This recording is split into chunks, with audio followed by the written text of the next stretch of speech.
हमारे भाई अशोक कैथल जी, इनके लिए आप लोग जोरदार तालियों से स्वागत करें। अभी तक के ये जिला अध्यक्ष थे और इनकी कर्मठता को देखते हुए, कार्यशैली को देखते हुए आपका एक तरह से प्रमोशन किया गया है। आपको प्रयागराज मंडल का मंडल प्रभारी बनाया गया है। ये पूरा मंडल देखेंगे और आपके प्रयागराज मंडल में प्रयागराज हो गया, आपका कौशाम्बी हो गया, फतेहपुर हो गया और प्रतापगढ़ हो गया।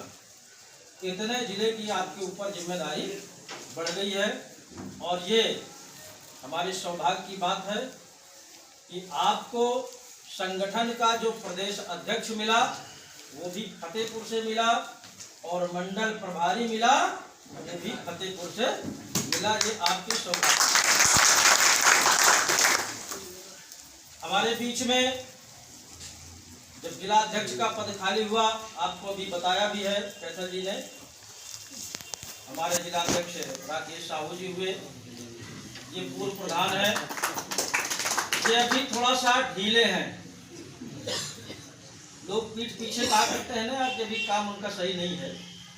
और वो ढीलापन का रीजन ये है कि अभी हाल में ही अध्यक्ष पद मिला है और कुछ ऐसी इनकी पर्सनल समस्याएं हैं, इसलिए थोड़ा सा ढीले हैं। लेकिन काम करने में बहुत ही उस्ताद है ये। जिस भी काम में लगते हैं बखूबी उसको पूरा करते हैं और जिम्मेदारी से करते हैं। इनके लिए भी एक बार जोरदार ताली। हमारे संगठन के महामंत्री सतीश कुमार विश्वकर्मा जी और जिला प्रभारी जी विनोद जी भी हैं कहीं, और नगर प्रभारी हमारे सलीम भाई हैं, उनका भी काम है। और यहाँ पर उपस्थित हमारे संगठन के सभी पदाधिकारीगण और दूर दराज से चल कर के आए हमारे कार्यकर्ता, निवेशक, आप सभी का हार्दिक स्वागत वंदन करता हूँ। आप सबसे एक निवेदन करता हूँ कि जिस समस्या के लिए आप लोगों ने समय निकाला है कि हम जाए मीटिंग में बैठें, देखें क्या हो रहा है, कैसे होगा, तो मैं निवेदन करूंगा मात्र 10 से 15 मिनट आप लोग थोड़ा सा शांति का परिचय देंगे। और वो भी मोबाइल के साथ। ये ना होना चाहिए कि आप तो शांत हैं लेकिन आपका मोबाइल शांत नहीं है, तो भी अशांति फैला सकता है। इसलिए या तो उसको साइलेंट में कर लें और या तो फिर बंद कर लें थोड़ी देर के लिए। ये कोई राजनीतिक बैठक नहीं है, ये मात्र क्षणिक कुछ समय के लिए है और हमारी आप सबकी पीड़ा के लिए है। साथियों, ये समस्या जितने पर यहाँ पर लोग उपस्थित हैं केवल इतने की नहीं है और न केवल एक जिले की, ये पूरे देश की है। और जो सर्वे किया गया है पूरे देश में लगभग 20 से 25 करोड़ जनता पीड़ित है इन कंपनियों से। और कंपनियां कितनी है, मैं तो काफी दिन से संगठन में काम कर रहा हूं, मैं भी नहीं बता पाऊंगा। हमारे जो संगठन के राष्ट्रीय संयोजक हैं जो पूरे देश का भ्रमण करते हैं वो भी नहीं बता पाएंगे। लेकिन सरकारी आंकड़े बताते हैं कि कंपनियों की संख्या देश में लाखों में है, हजारों में नहीं, लाखों में है। और लगभग 25-30 तो मैं गिना सकता हूँ, इसके आगे मैं भी नहीं गिना पाऊंगा। तो जो भी है, जितनी भी कंपनियां हैं और जितनी भी कंपनियों में सबका निवेश है, समस्या सबकी है। कि कोई ऐसी कंपनी है कि किसी का पेमेंट हो रहा हो है? नहीं हो रहा। तो मैं आप सबसे निवेदन करूंगा केवल एक बात का, हमारे एजेंट साथी तो संघर्ष कर रहे हैं और जो एजेंट साथी संघर्ष नहीं कर सकते या अपने निवेशकों को फेस नहीं कर सकते, तमाम एजेंट मैदान छोड़ दिया है, घर द्वार छोड़ करके लापता है, मालूम है कि नहीं। और कुछ एजेंट साथी वो न घर में है न घाट में है, सीधे ऊपर को प्यारे हो गए हैं, आप सबको पता नहीं होगा। और देश में लाखों की तादाद में, उसका रीजन क्या है? जब किसी का पैसा हम जमा कराते हैं तो गारंटी लेते हैं कि मेरी जिम्मेदारी है, आपका पैसा मैं दूंगा, यही तो ना? किसी भी कंपनी का एजेंट हो यही बोलता है ना, उसी की गारंटी पर निवेशक हमारा पैसा देता है। और आज वही निवेशक जिसको हमने समझा करके पैसा जमा कराया है, आपकी बताई हुई बात को याद दिलाता है कि आपने ही कहा था कि मैं दूंगा। तो हमें खराब लग रहा है, फेस नहीं कर पा रहे, समझा नहीं पा रहे, और यहाँ तक कि अगर फोन आता है तो उनका फोन भी नहीं रिसीव करते, भय बस, डर बस, जब क्या जवाब दें। ये परिस्थितियों से गुजर रहे होंगे आप लोग, है ना? और तमाम जगह तो देखा कि जब बार बार कॉल आती है तो उस नंबर को बंद कर देते हैं, दूसरा से निकाल लेते हैं। ये सब परिवर्तन तो हम कर सकते हैं, फोन नहीं रिसीव करेंगे, नंबर बदल लेंगे, स्थान बदल देंगे, लेकिन तगादा बंद नहीं होगा। बंद हो जाए? नहीं बंद होगा, नहीं बंद होगा, कहीं भी चले जाएं। और यहाँ तक भी मैंने देखा है कि जो लोग बेचारे स्वर्ग को प्यारे हो गए, उनके परिवार से तगादा हो रहा है। ये प्रैक्टिकली अनुभव बता रहा हूं मैं, परिवार से लोग तगादा कर रहे हैं। लेकिन एक निवेदन निवेशकों से भी करना चाहता हूं, इन सब परिस्थितियों को झेलते हुए, तमाम एजेंटों को गाली बकते हुए, तमाम उनको प्रताड़ित करते हुए, बहुत से एजेंटों को थाने भिजवा दिया गया, चौकी भिजवा दिया गया, तमाम तरह की यातनाएं जो उनको झेलनी पड़ी, लेकिन किसी का क्या कोई भुगतान हुआ? क्या हुआ? नहीं हुआ ना। केवल हुआ तो वैमनस्यता हुई, दूसरा कुछ नहीं हुआ। नहीं समझ रहे? यहाँ निवेशक भी हैं, मैं चेहरे से बता दूंगा कौन कौन निवेशक है, ठीक है ना?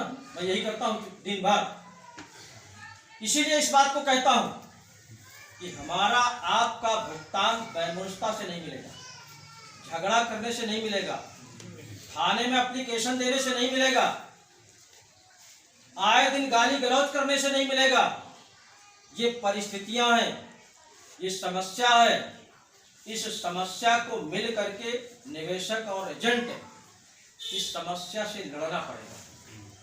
और लड़ने के लिए हमको भारत सरकार ने एक हथियार बना दिया है, जिसको अभी चर्चा में आपने सुना होगा, बर्ड्स एक्ट 2019, ये कानून बना दिया है।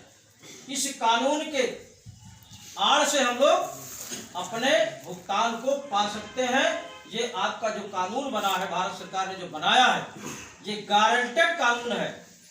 ये कानून कहता है कि आवेदन करने के 180 दिन में आपका भुगतान होना तय है। ये कानून कहता है, भारत सरकार ने बनाया है। अगर भुगतान होगा तो इसके तहत होगा, बाकी दूसरा देश में कोई रास्ता अब नहीं बचा है।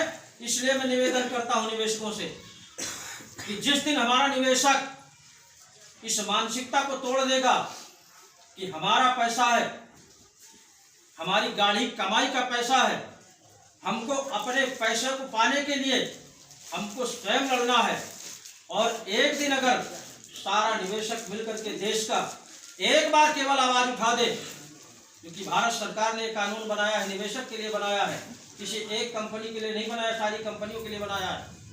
और इस कानून से सारी कंपनियों का निश्चित है सर्वनाश हो जाएगा। क्या क्या दशा हो जाएगी, जिस दिन ये लागू हो जाएगा सबको मालूम हो जाएगा। जिस दिन ये लागू हो जाएगा उसी दिन से हमारी आपकी गिनती शुरू हो जाएगी 180 दिन वाली। जिस दिन ये लागू हो जाएगा 180 दिन वाली गिनती शुरू हो जाएगी। 180 दिन के अंदर भारत सरकार हर निवेशक का पैसा दिलाएगी, इसीलिए इस कानून को बनाया है। तो यही मैं कहना चाहता हूं कि सारे निवेशक, पूरे भारतवर्ष के निवेशक अगर एक बार एक स्वर में बोल दें, जो हम लोगों ने नारा बनाया है मिशन भुगतान भारत के तहत कि पहले भुगतान फिर मतदान, अगर सारा निवेशक पूरे देश का एक बार बोल दे तो केंद्र सरकार उसी दिन लागू कर देगी इस एक्ट को। आपका हमारा सबका भुगतान एक एक पैसे बराबर वापस मिल जाएगा। ये अलग सबको जगानी है, सबको बताना है। जहां निवेशक भी बैठे, तुम तो एजेंट नहीं हो जी, एजेंट तो हो नहीं तुम। तुम्हारा पैसा जमा किस कंपनी में जमा? फालतू।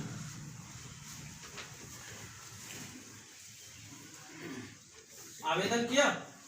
नहीं किया। एजेंट कौन है? कुलदीप है। अच्छा, इसीलिए मैं कहता हूं और भी तमाम यहाँ बैठे हैं हमारे निवेशक साथी, आप भी एजेंट नहीं हो, है ना, ये भी नहीं। तो मैं निवेशकों से इसीलिए निवेदन करता हूं कि आपको एकमत हो जाना है, इस कानून को जानना है। ये कानून हमारे आपके लिए बनाया गया है, ये हमारा आपका अधिकार है। जो कानून सरकार में बन जाता है वो हमारे आपका अधिकार है कि नहीं? जैसे भगवान ने हमारा आपका मुंह बनाया, हम बोल रहे हैं ना जी, हमको बोलने के लिए किसी से परमिशन लेना है क्या? नहीं।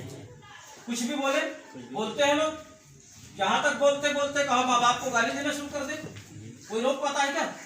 जेल में बंद है तब भी बोलते हैं, बोलते कि नहीं बोलते हैं? ये हमारा अधिकार है, ये हमारी बॉडी का अधिकार है, ये हमारा हथियार है। उसी तरह हमारा एक कानून है, हमारे लिए बनाया गया है, हमारा यह हथियार है। इस हथियार के तहत हमारा सबका एक एक पैसे विद ब्याज भुगतान है। ये कानून किसके लिए बनाया गया है? निवेशक के लिए बनाया गया है।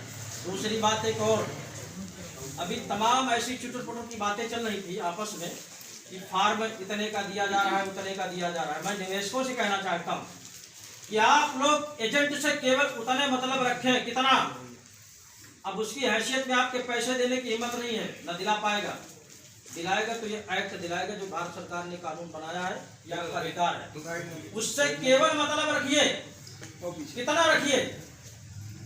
उससे अगर आपको फार्म लेना है, यूट्यूब की वीडियो आपको अगर फार्म लेना है तो उससे फार्म ले लीजिए, निःशुल्क देगा वो एजेंट। जितने भी एजेंट साथी हैं वो सुन लें, अपने अपने निवेशक को कोई पैसा नहीं लेंगे, फ्री ऑफ कास्ट उसको फार्म उपलब्ध कराएंगे कि नहीं? अगर हमने कहीं सुन लिया कि किसी भी निवेशक से 5 पैसे आप लोगों ने लिया है तो वो आप जो है ये मान के चलिए दंड के भागीदार बनेंगे और संगठन से भी मैं बाहर कर दूंगा, इसमें कोई दो राय नहीं है। दूसरी बात, रजिस्ट्री खर्च निवेशक स्वयं लगाएगा और अपने हाथ से रजिस्ट्री करे और उस रजिस्ट्री की रसीद अपने पास सुरक्षित रखे। क्यों?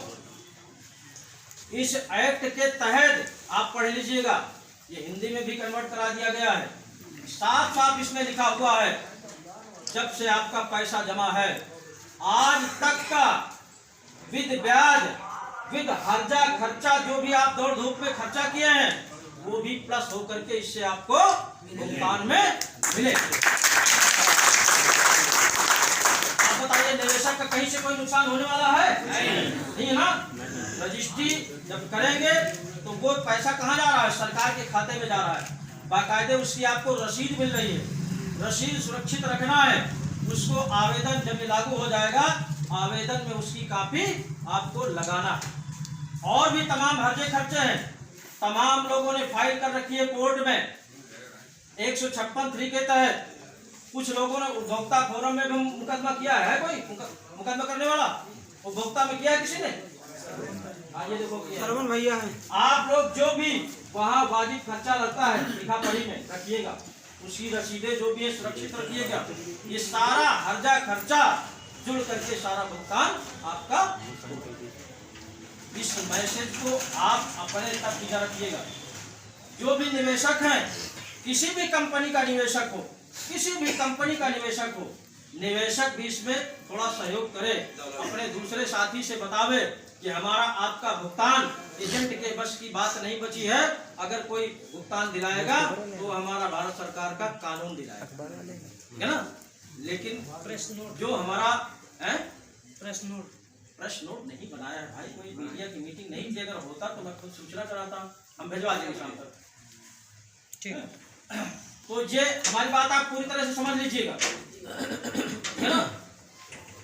इसमें क्योंकि अब लड़ाई ऐसी छिड़ने जा रही है, ऐसी लड़ाई होने जा रही है। अभी कैथन जी ने बताया है कि प्रयागराज मंडल में एक कार्यक्रम ऐसा होने जा रहा है कि उसमें 2-4 हजार की भीड़ नहीं, प्रयागराज जो मंडल अध्यक्ष हैं उनसे मेरी बात हुई है, उन्होंने कहा है उस कार्यक्रम में कम से कम 15 लाख आदमी होगा। 15 लाख आदमी होगा। लेकिन ये बहुत बड़ी बात नहीं है साथियों, इसलिए मैंने आंकड़े निकाले हैं। फतेहपुर जनपद का जो मैंने आंकड़ा निकाला है, लगभग 2.25 लाख एजेंट है फतेहपुर जनपद में, सभी कंपनियों को मिलाकर, सभी कंपनियों को मिला करके आप विचार करिए। जब 2.25 लाख एजेंट है तो निवेशक कितना होगा? लगभग 8 से 10 लाख होगा।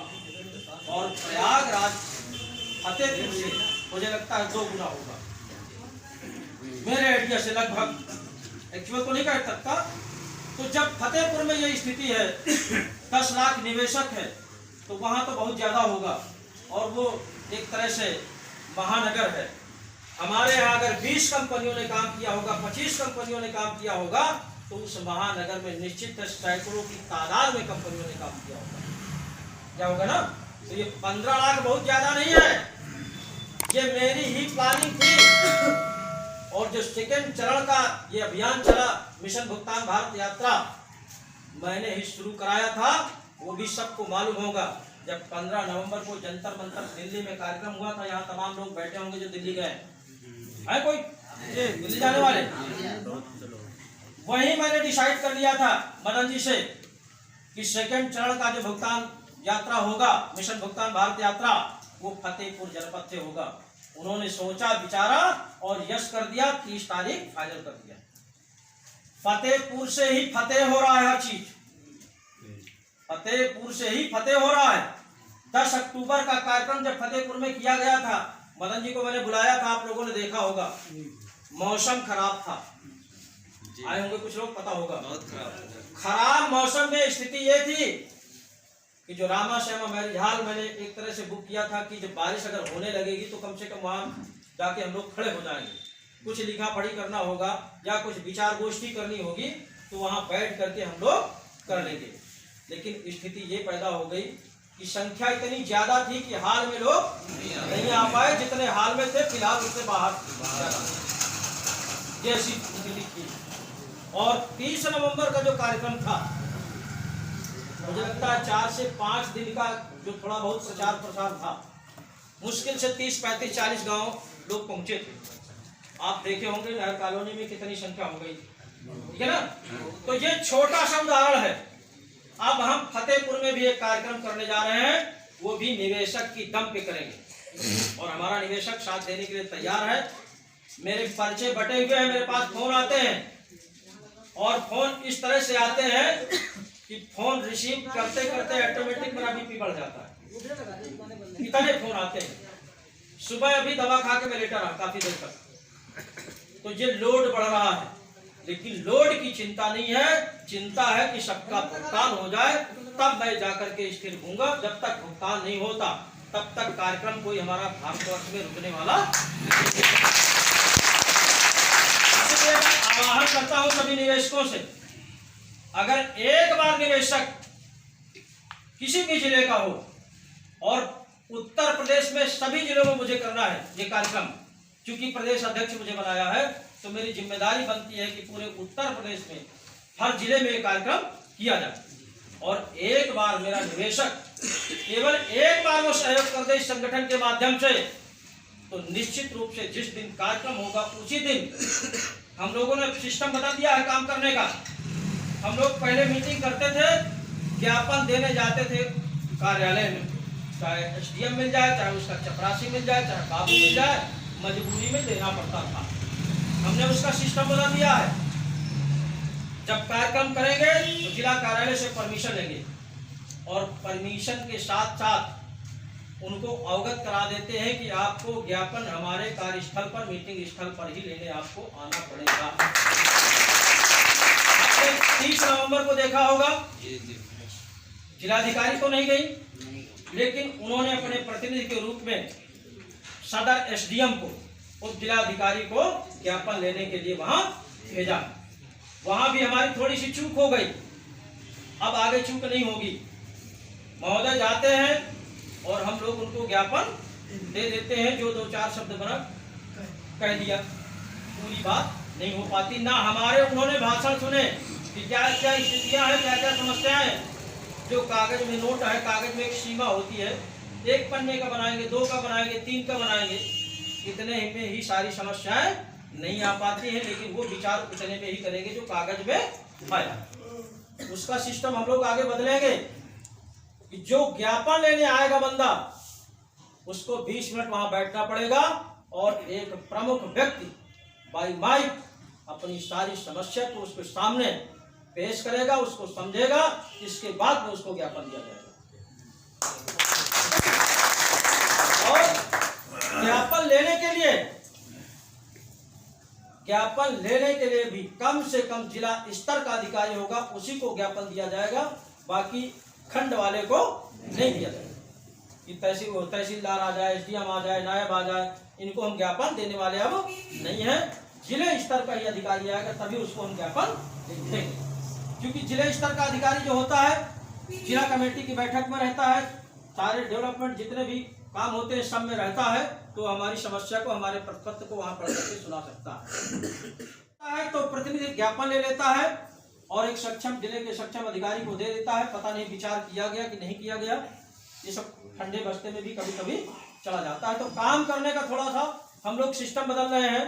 तो आप लोग ये बताइए कि मैं फतेहपुर में, प्रयागराज से पहले कार्यक्रम होगा फतेहपुर में, और बृहत कार्यक्रम होगा, वो कार्यक्रम हजारों में नहीं होगा। मेरा तो आइडिया है कम से कम 6-7 लाख आदमी आएगा। आएगा कि नहीं आएगा? कहाँ से आएगा? लाना नहीं है, लाना नहीं है, ये मामला पैसे का है। मेरा ये राजनीतिक मंच नहीं है कि किसी को ढो करके लाना है। अभी 30 नवंबर को मैंने परेड करी, अनुभव किया है कि जिनको पर्चा मिल गया है या किसी के द्वारा सूचना मिल गई है कि आपका पैसा मिलने वाला है, इसी की जानकारी देने के लिए अधिकारी बाहर से आ रहे हैं, अपने आप वो बेचारा भागा चला आया है। हमको, हमारी जो जिम्मेदारी होगी संगठन के माध्यम से, संगठन का आज हम विस्तार भी करेंगे, संगठन के माध्यम से केवल इतना होगा कि हमको हर घर तक इस अभियान को बता देना है कि इस तारीख में आपके पैसे के लिए हम लोग लड़ाई लड़ने जा रहे हैं, आपकी भी उपस्थिति अनिवार्य है। ये संदेश वहां तक केवल पहुंचा देना है। मुझे लगता है जहां जहां संदेशा जाएगा, 100% तो नहीं कह सकता, लेकिन 80% आपके उस कार्यक्रम में उपस्थित होंगे, निश्चित है। इसलिए होंगे, कौन ऐसा बंदा है जिसको अपना पैसा नहीं चाहिए, बता दीजिए, बोलिए। किसी भी कंपनी में जमा हो, चाहे 2 पैसे जमा हो, चाहे 2 लाख जमा हो, कोई ऐसा बंदा नहीं जिसको अपना पैसा नहीं चाहिए, ठीक है ना। तो ये अलग जगानी है। और निवेशकों को भी, बहुत से ऐसे निवेशक हैं बहुत बुद्धिमान हैं, पढ़े लिखे हैं, योग्य हैं, उनको भी हम संगठन में जोड़ेंगे, अपने ग्रुप में जोड़ेंगे, उनके माध्यम से भी हम काम करेंगे, वो हमारा बराबर सहयोग करेंगे। इसलिए इस बात को कह रहा हूं कि पिछले जितने मैंने कार्यक्रम किए हैं, बहुत से निवेशक हैंड टू हैंड कैश दिया बिना मांगे, और कई लोगों को देखा है मेरे खाते में भेजा पैसा सहयोग के लिए कि सहयोग करिए, सहयोग हम कर रहे हैं, आप कार्यक्रम करिए, पैसा लेना है सरकार से। तो ऐसे भी लोग हैं, बहुत से एजेंट तो मैं देखता हूं, कुछ लोग हैं गद्दार टाइप के, कुछ लोगों को बुरा भी लग जाएगा कि जब माल मिलता था, ठीक है ना, तब देखिए उनकी दाढ़ी किस तरह की होती थी, पैंट शर्ट किस तरह के होते थे। आज तो ऐसा लगता है बकरी चला के आए। ये संघर्ष है, समय है, आपको उसी तेवर से संघर्ष करना है। अब तो किसी से संघर्ष नहीं करना, भारत सरकार से करना है। और भारत सरकार ने जो हथियार बनाया है, केवल उसी को बेस बना करके लड़ाई लड़ना है। किसी के पास जाना है क्या? क्यों डरे दबे हम? आप लोग अपने आप में भी सुधार करिए, और उसी मन से, उसी तरह जैसे एजेंटगिरी करते थे, अच्छे भाव से, अच्छे मन से, अच्छी ऊर्जा से, उसी तरह संघर्ष करिए। उससे भी ज्यादा अब संघर्ष की आवश्यकता है। पहले पैसा लेने के लिए संघर्ष करते थे, आज पैसा दिलाने के लिए संघर्ष करना सबकी जिम्मेदारी बनती कि नहीं बनती? बनती है। तो कुछ लोग जिम्मेदारी निभाते हैं, कुछ लोग नहीं निभाते। कहीं जो सबका हो वह हम और याद उनको संगठन की कब आती है? जब निवेशक उसको चौकी पहुंचा देता है थाने, तो वहीं से फोन कराता है, सर जी अब यह चौकी में बैठे। मेरे पास फोन आते हैं ना, मैं बताता हूँ ना। तो ऐसे लोगों से मेरा निवेदन है कि अपने स्वभाव को पूरी तरह से बदल दीजिए और संघर्ष में आ जाइए। संघर्ष से दो फायदे, अगर पैसा लेने के लिए, पैसा दिलाने के लिए हम संघर्ष कर रहे हैं, तो हमारा भी निवेशक देख रहा है कि ये बंदा क्या कर रहा है, रात दिन ये है। दूसरा, जो संघर्ष में नहीं है उनकी पैंटें सब खिसक रही नीचे का, वो दिन भर सोच विचार, अगर फोन आ गया तो हगना शुरू, पैसा हमका नहीं दे, हम तरीका जानी। क्या होता है उसका? हवा खराब हो जाती है, खाना खाता होता है तो बस उतने खा पाया जितने में फोन आ गया, ऊपर हिम्मत नहीं है। अगर वो संघर्ष में रहेगा तो इन टेंशनों से भी दूर रहेगा। जिस समस्या के शिकार आप हैं उसी समस्या का शिकार मैं भी हूं, मैं अलग से नहीं हूं। लेकिन जब तक मैंने संघर्ष नहीं किया तब तक कभी इस नर्सिंग होम के चक्कर लगाता था, कहीं इस नर्सिंग होम में भर्ती हो जाता था, यही मेरा चलता रहा। और जब से मैंने संघर्ष शुरू कर दिया, दवाएं कम हो गई और अपनी पीड़ा को याद ही नहीं रहता कि मेरा निवेशक कब फोन कर रहा है। हाँ ठीक है, तो तुम्हारा फॉर्म भर देंगे। वो मानसिकता अब नहीं रह गई कि फोन कर दिया तो टट्टी शुरू हो जाए। इससे बचने के लिए आपको संघर्ष में आना पड़ेगा और उसी ऊर्जा से आना है जिस ऊर्जा से खूब भैया पैसा कमाया है। हर दूसरे साल गाड़ी बदल जाती थी, याद करिए पिछले दिन। आपको टेंशन लेने की आवश्यकता नहीं है। हमारी आपकी समस्या तो भारत सरकार ने दूर कर दिया। सरकार ये कानून न बनाती तो मुझे लगता है कि लोग अपनी मौत कम मरते। मानते इस बात को कि नहीं? भले खराब लगे किसी को, अपनी मौत कम मरते, लेकिन इसकी टेंशन से ज्यादा मरते। और जो संघर्ष में नहीं है, मैं देख रहा हूँ तमाम लोग मिल जाते हैं। मैं जब कभी अस्पताल जाता हूँ, सदर में तो निश्चित है। मैं भी परसों गया था, मेरी दवा खत्म हो गई थी तो गया था, कम से कम 20 लोग मिल गए, अंदर जाते जाते बाहर आते आते। क्या है? इससे भी आपको बचत निश्चित होगी, आपका दिमाग बटा रहेगा। घर में रह करके क्या करते होंगे? जो रोजी रोटी है उसी में लगे रहते होंगे, बकरी भैंस आदि आज थोड़ा बहुत। लेकिन यहाँ जो बराबर मीटिंग में आता है कार्यकर्ता, उसको चाहे चौकी पहुंचा दिया जाए चाहे थाने पहुंचा दिया जाए, वो बराबर वहां थाने में बात कर लेता है। अभी खागा के लोग यहाँ है कि नहीं? क्यों भाई, खागा के लोग हैं क्या? कुछ है बाहर? और कुछ एक पाल जी कोई थे। अरे खागा बच्चा बोलो ना क्या है? अच्छा है तो यार, तो खागे क्षेत्र से तो है आप? जी खागे। अच्छा, तो आप लोग सोच रहे होंगे पहले खागे वाले क्षेत्र चंदा नहीं जाएगा। खखड़ेरू क्षेत्र का मामला था, कैसे जी मैंने आपको बताया था। वो मीटिंग में 2-3 बार आए। देखिए देखो, ये 7 बार जा चुके हैं। मेरी आवश्यकता नहीं पड़ी, अकेले झेल लिए, भले बार झड़ गए। ये देखिए सर, जब हम लोग पहली बार गए थे कोतवाली FIR के लिए, तो वहाँ के कोतवाल ने हमसे कहा था कि तुम लोग जितने एजेंट हो ना, तुम ही लोगों का काम है, सबका पैसा लाओ जमा कराओ, यहाँ से खड़े हो अभी सबको अंदर करता हूँ। तो मैंने कहा सर हमें अंदर कर लीजिए, लेकिन जो पैसा लिए उनको भी ले आइए। हम जाने को तैयार है अंदर, आप उनको भी लाइए।